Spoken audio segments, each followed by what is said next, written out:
नाचना आपको कुछ बोले क्या? है प्रेम प्रकाश लखवानी वाले। अरे जा जा। क्या? रे ऑर्केस्ट्रा बजा। त्रिपुरा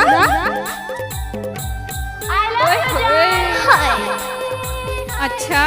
ओए होए। अरे जा जा। अच्छा।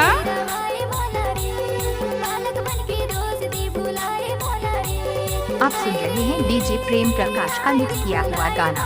त्रिपुरा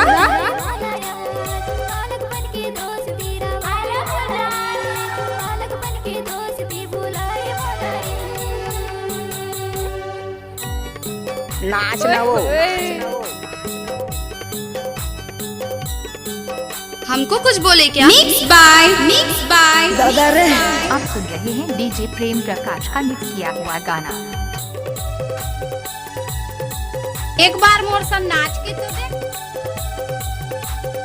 I love you जान।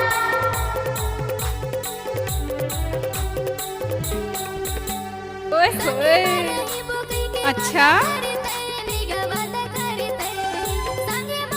ओए होए। अच्छा। अरे जा जा। हमको कुछ बोले क्या? अरे जा जा। नाचना वो। डीजे प्रेम प्रकाश लदवानी वाले। त्रिपुरा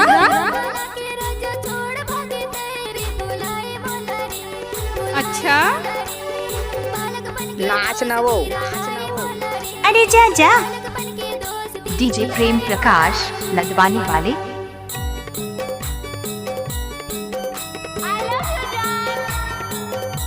रे ऑर्केस्ट्रा बजा।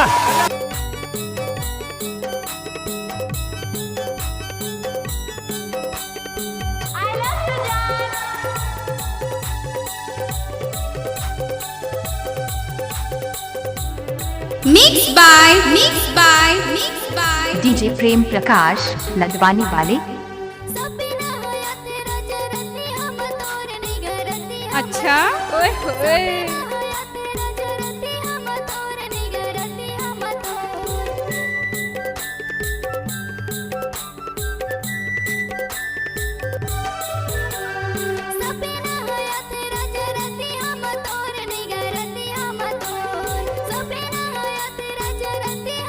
डीजे प्रेम प्रकाश लदवानी वाले।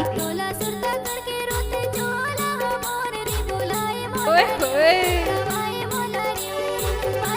हमको कुछ बोले क्या?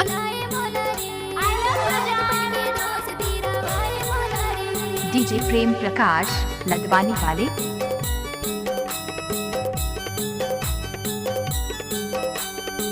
डीजे प्रेम प्रकाश लदवानी वाले।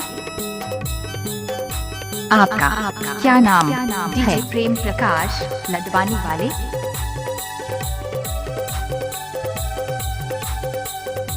एक बार मोर संग नाच के तो दे।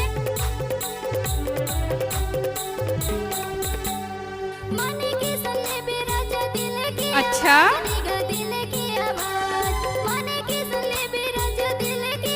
त्रिपुरा